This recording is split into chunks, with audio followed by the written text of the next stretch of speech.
longo, né? E para ficar bem explicado, resolvi dividir em duas partes, tá?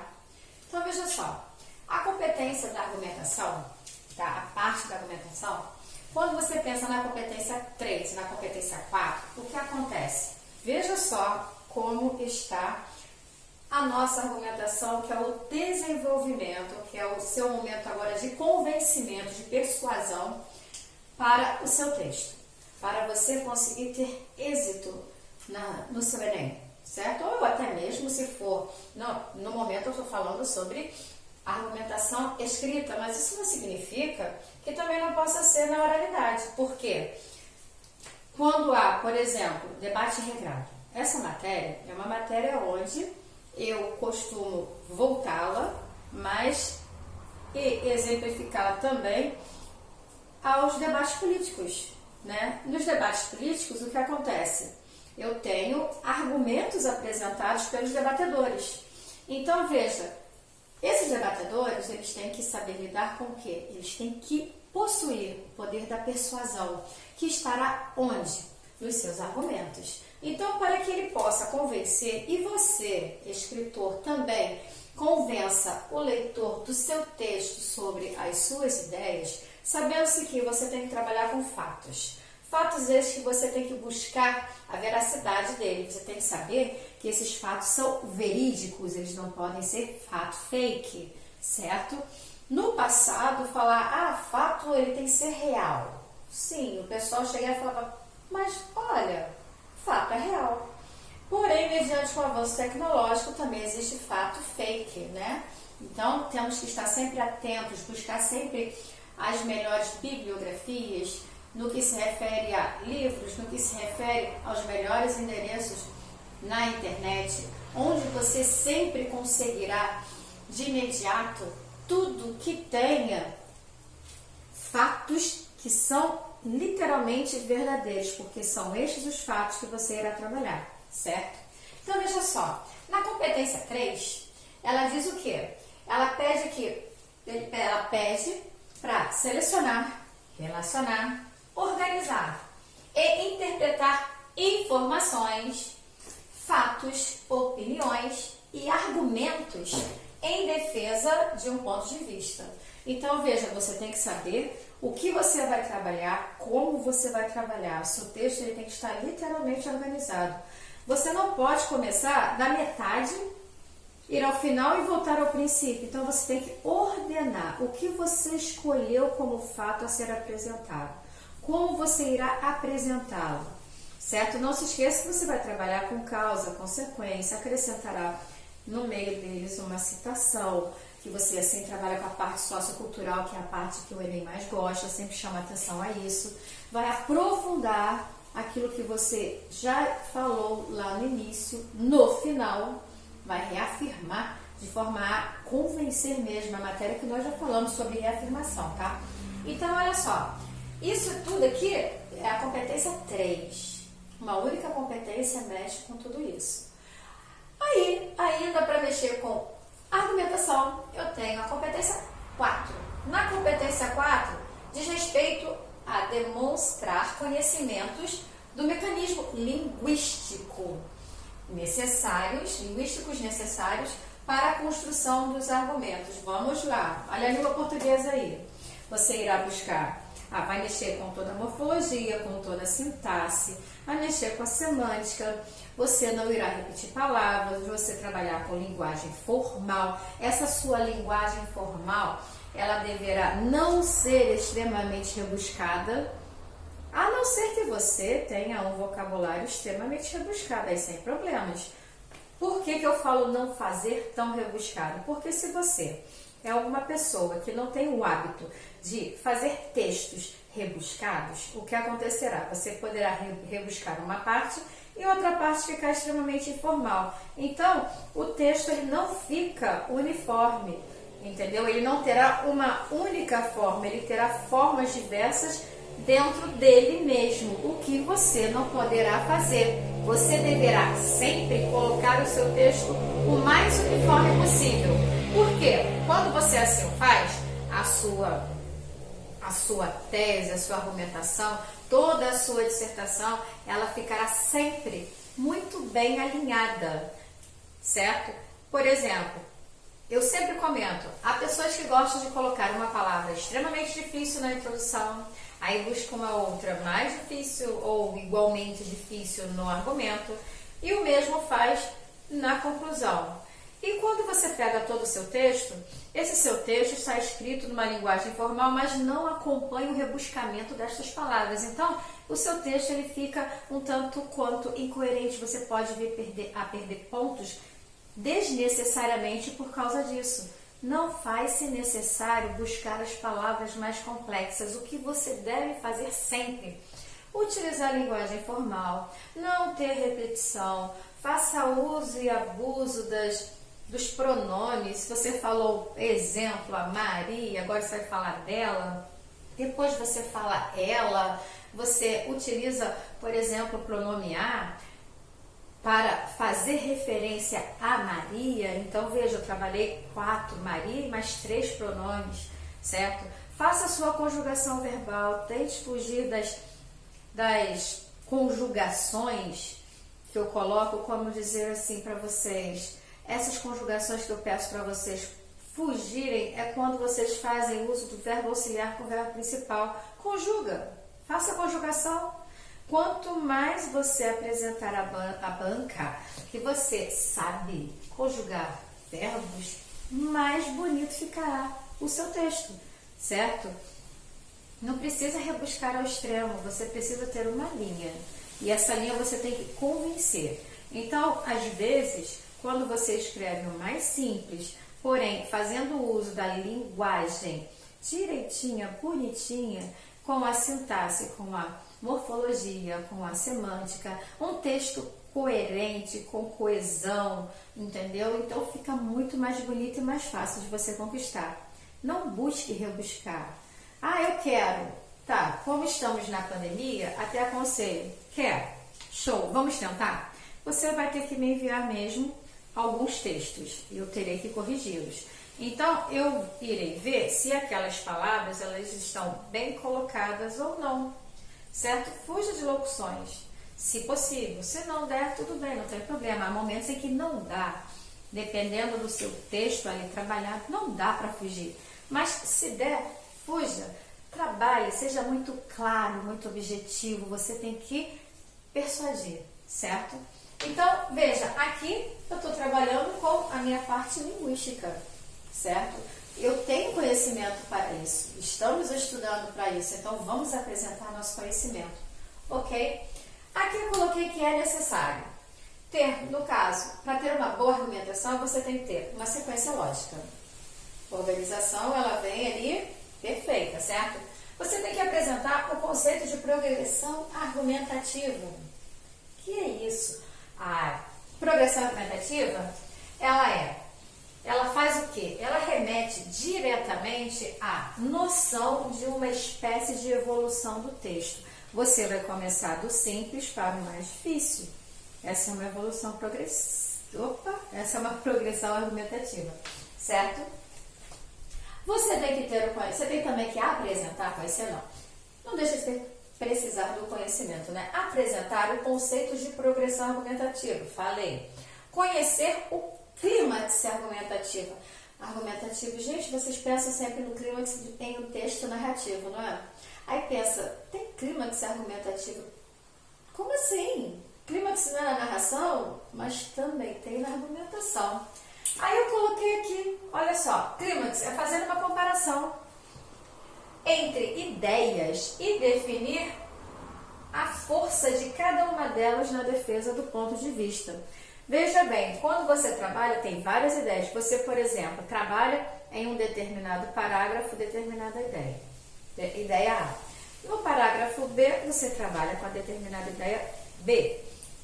Agora, você vai fazer uma comparação entre elas de forma a vir a crescente, entendeu? Para cada uma delas fazendo a defesa do seu ponto de vista. Como estamos na época da pandemia, é fácil falar, tenho até vários temas a falar. Pandemia, nossa, pandemia, será que essa é a nossa terceira guerra mundial? Olha uma colocação. E olha, eu não vou colocar texto de apoio. Eu vou passar para vocês uns links, alguns eu até já passei. E vou querer que vocês os revejam, devo acrescentar mais um, para que vocês possam fazer uma redação que eu simplesmente colocarei o título. Nós já trabalhamos redações com texto motivacional e sem texto motivacional também. Mas acontece que o meu texto motivacional estará voltado a documentário e há imagens que eu quero que vocês vejam para fazer o comparativo sobre, certo? Então, mas Valéria, já fizemos sobre pandemia. Sim. Já fizemos sobre a alimentação cultural? Também. Mas eu ainda tenho outros temas. Eu tenho sobre isolamento social, isolamento vertical, isolamento horizontal. Qual dos dois é melhor? A curvatura ela está sempre numa crescente. Por que será? Será que as pessoas não têm consciência? Será que, por exemplo, as pessoas elas deveriam ficar em casa, fazendo somente isolamento social e aqueles que têm fome continuar tendo fome, porque não podem ir à rua trabalhar e buscar o seu sustento? O que vocês acham? Não estou defendendo nada, só estou colocando ideias para vocês. Mas acontece que a pandemia, o Ministério de Educação, a Organização Mundial de Saúde, sempre diz que todos devemos fazer isolamento social. Ok. Ele deve ser vertical ou ele deve ser paralelo? Será que essa é a nossa terceira guerra mundial? Não sei se vocês estão bem atualizados, eu espero que sim, mas o material que tem sido comprado, em sua maioria, tem sido comprado o Brasil comprando na China, certo? A compra vem lá da China. E o material está vindo com defeito. Será que isso é proposital ou não? Será que esse vírus que começou lá na China, em Wuhan, será que ele foi feito no laboratório ou não? Será? Nossa, eu tenho tantos serás, vejam só, esses serás todos vocês podem ter certeza que vocês irão responder em algum texto que lhe vou solicitar, bem crítico, tá? Bem reflexivo. Também trabalhamos os textos reflexivos. Por que será que tantas pessoas na China desapareceram? Vocês já assistiram ao filme da pandemia? Vocês já viram como foi o filme Pandemia, como foi em tudo que se refere ao vírus? Viram quanto tem de política por trás? Olha só, eu não estou afirmando nada, nem negando nada. Eu só estou tecendo comentários para que vocês busquem as informações, pois no futuro muito em breve, eu vou solicitar uma redação para vocês sobre algo referente a tudo isso, certo? Aí veja, nisso eu falo de uma progressão argumentativa, remete diretamente à noção de uma espécie de evolução de texto. No que eu estou falando, eu fui gradativamente evoluindo naquilo que estou apresentando a vocês. Aí, quando eu penso, por exemplo, no tema de fazer uma comparação, eu posso pegar cada parte do que falei para vocês e fazer um contraponto. Posso comparar e ver no final e juntar para ver qual o melhor ponto de vista. Em um tema só, pandemia, que todos conhecemos e vivemos isso, estamos tendo aula à distância por este motivo, veja bem, eu fiz várias colocações. Dentre dessas colocações, dentre essas, eu tenho clímax, porque você vai contrapor no final, certo? Tem várias ideias, você escolhe qual você quer. Eu tenho várias, certo?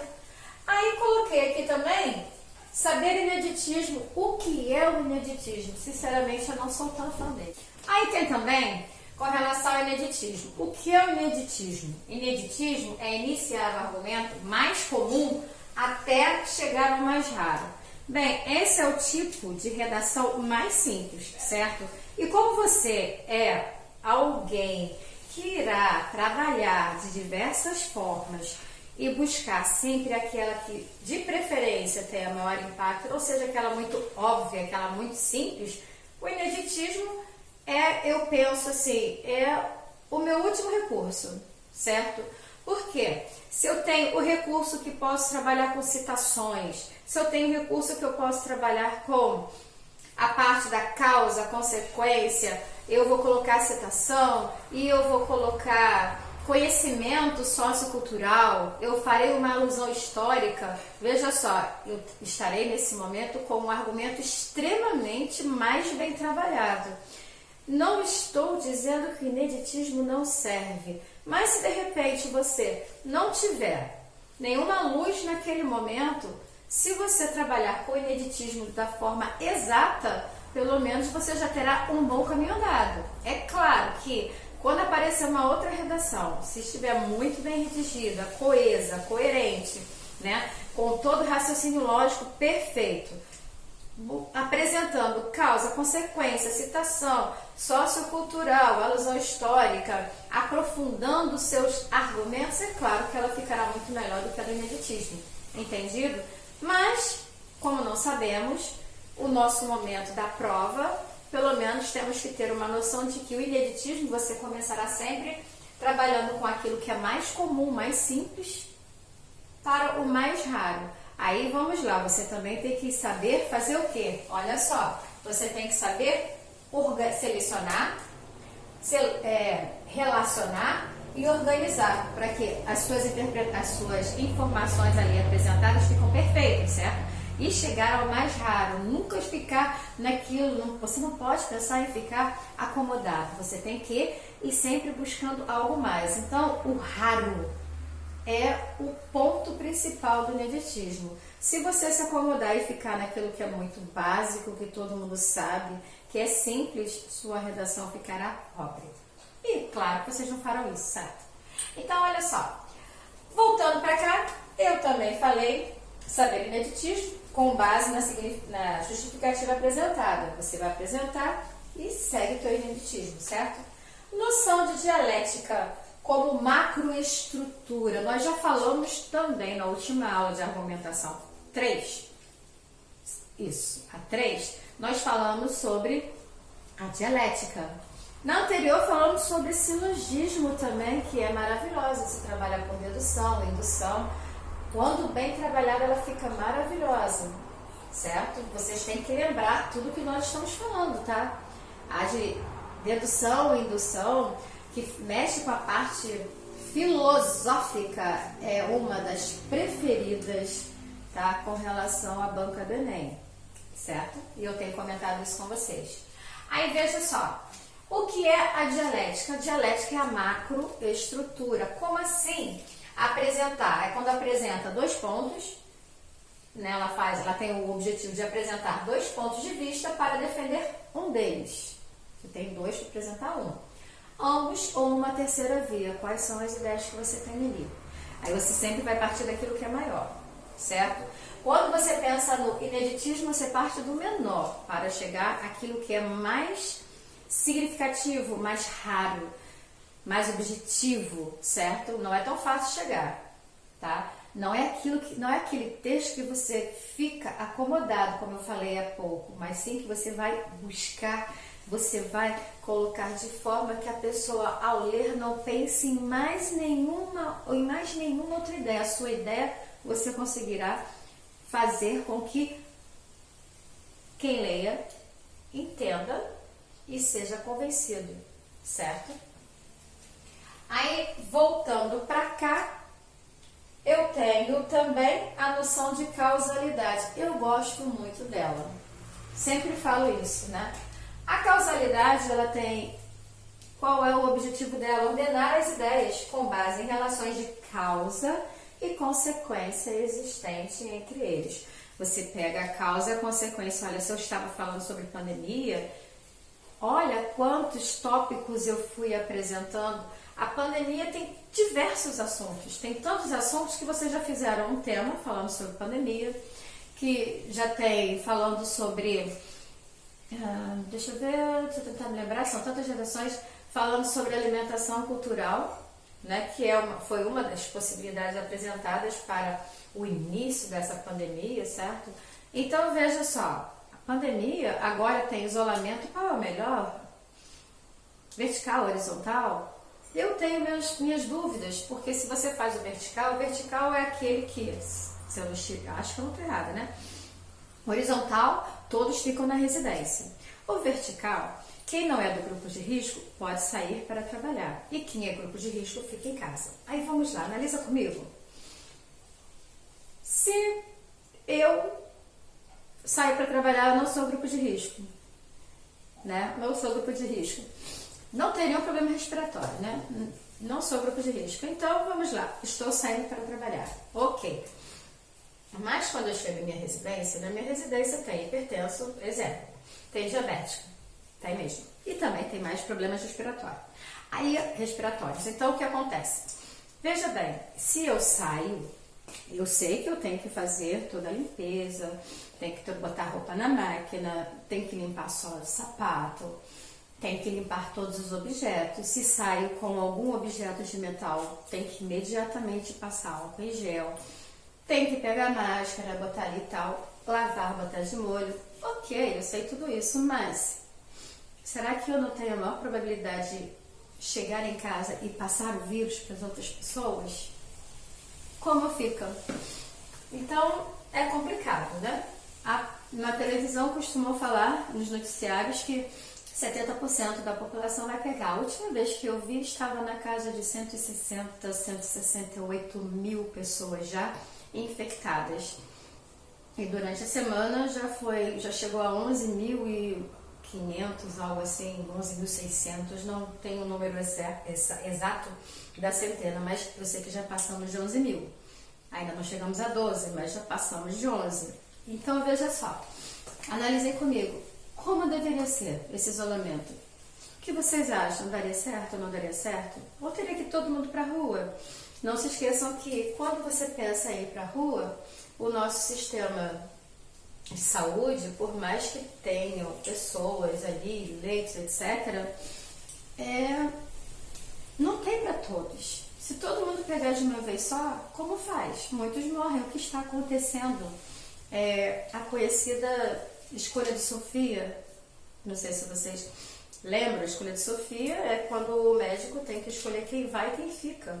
E muitos médicos estão dizendo que estão escolhendo as pessoas que estão melhores, né, que estão respondendo melhor, do que as outras que, se for hipertensa, diabética, idosa, essa vai primeiro. É uma escolha que eles têm que fazer porque tem muitas pessoas, certo? É complicado. E nós estamos, o Brasil está comprando, mas está chegando com defeito. E aí? Não podemos nem...